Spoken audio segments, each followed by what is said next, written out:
Hi guys! Happy Lord's Day! So yesterday nga ang promotion test sa Taekwondo ng aming bunso ang laman ng aking Facebook story.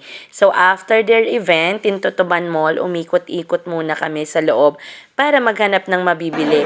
And heto nga, and we decided to buy towels with our embroidered name on it. Matagal na din kasi ako naghahanap ng nag-i-embroid na malapit pero wala akong makita. And since free naman when you buy towels from them, kaya heto, natuwa ako, kaya go, go, go.